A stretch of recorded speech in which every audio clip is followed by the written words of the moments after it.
Assalamualaikum warahmatullahi wabarakatuh, sahabatku para petani sawit. Apa kabar? Semoga kalian selalu dalam keadaan sehat walafiat dan selalu dalam lindungan Tuhan yang Maha Kuasa tentunya, amin teman-teman.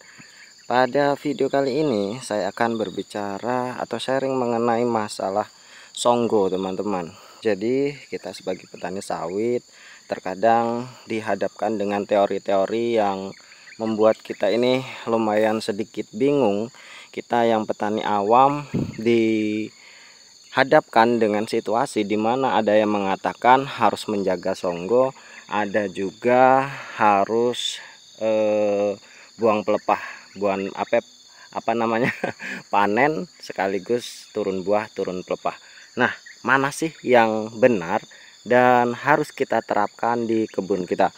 Tentunya teman-teman, saya berbicara di sini bukan sebagai kapasitas peneliti ataupun penyuluh, dan tentunya ini adalah hasil dari pengalaman pribadi saya. Memang sudah saya terapkan di kebun saya. Apa sih yang saya gunakan di kebun saya seperti itu. Jadi saya sharingkan, semoga ini bisa menjadi referensi bagi teman-teman di dalam penerapan tata laksana kebun kalian.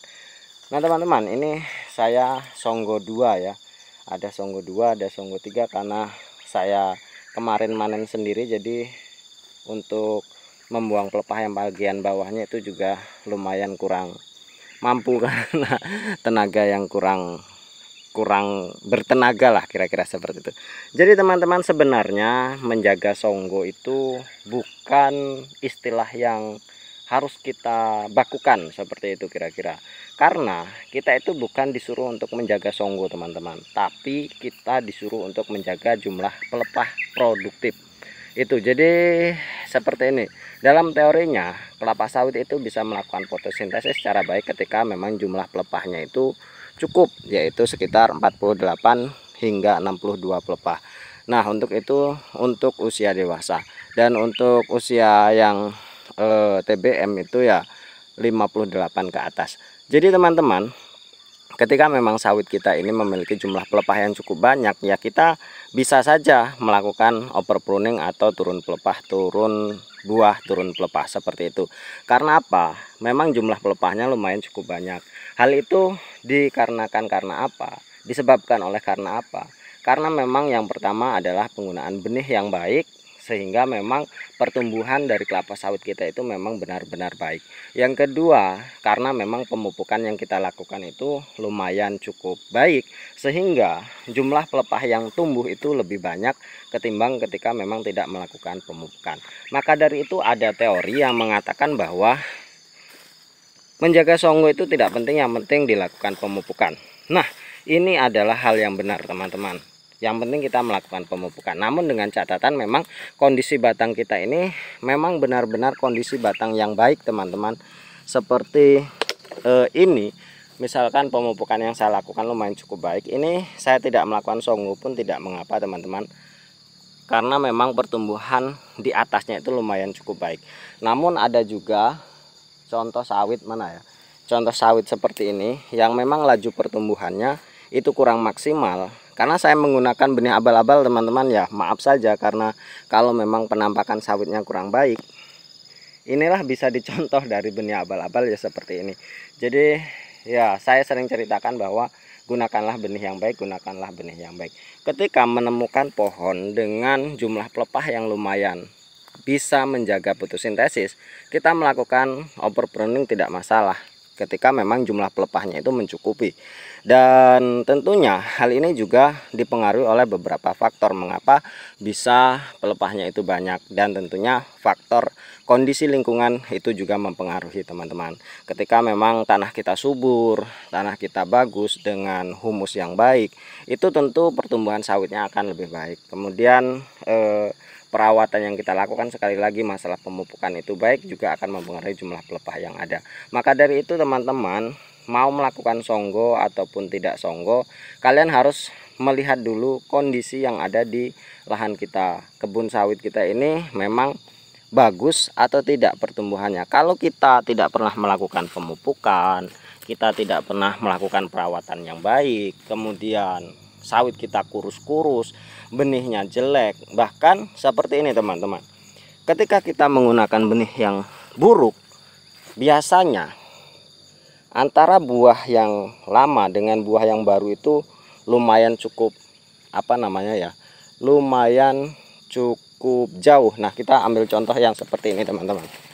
Kita ambil contoh, ini ada satu batang yang memang buahnya lumayan cukup tidak menjanjikan. Ketika kita habiskan, kalau memang benihnya itu jelek teman-teman, masa treknya itu akan lama. Nah, ketika kita sekali panen 1, 2, 3 ini habis, maka tidak akan muncul buah yang baru lagi dalam jangka waktu yang cukup lama. Nah, ketika kita melakukan overpruning misalkan seperti ini, di sini dihabiskan ini songgo 1 semuanya, maka ini akan jauh sekali selangnya ke atas, perbedaannya ke atas. Jadi terlihat dari pohon kelapa sawit kita itu akan menjadi terlihat atau tampak kurus, karena memang pertumbuhan daunnya itu lumayan kurang atau pertumbuhan pelepahnya itu lumayan kurang, sehingga nanti akan menimbulkan stres karena fotosintesis yang kurang. Namun ketika sawit itu bagus, sawit itu pertumbuhannya bagus, buahnya itu tidak pernah telat, ya kasarnya seperti itu, yang di bawah dipangkas, yang atasnya tumbuh baru, tentu dengan penerapan songgo 1 itu tidak mengapa, berarti pertumbuhan sawit itu bagus dan pertumbuhan pelepahnya juga bagus. Maka dari itu teman-teman, kita sebagai petani sawit ya harus sedikit toleran lah atas teori-teori yang ada. Ya, yang mau melakukan songgo 1 silahkan, songgo 2 silahkan, songgo 3 silahkan. Apakah mempengaruhi produktivitas? Tentu sangat mempengaruhi ketika memang kondisi sawit kita ini tidak benar-benar baik. Jadi yang terpenting apa sih? Daripada kita menerapkan songgo, bagaimana caranya kita memiliki kebun yang berproduktivitas tinggi teman-teman, supaya memang pertumbuhan buah, pertumbuhan batang, dan pertumbuhan pelepah itu memang benar-benar maksimal. Kalau batang kita genetiknya sudah jelek, mau disonggo 10, songgo 11, atau bahkan tidak disonggo pun tetap tidak akan menghasilkan produktivitas yang baik. Itu teman-teman yang menjadi kuncinya. Maka dari itu saran saya, ya lihatlah kondisi dari sawit teman-teman sendiri, apakah pantas untuk dilakukan songgo atau tidak. Mau songgo 1, songgo 2, songgo 3 itu terserah kalian. Yang penting kondisi batang atau kondisi sawit kalian itu memang benar-benar terjaga, pemupukan terjaga, benihnya terjaga, produktivitasnya terjaga.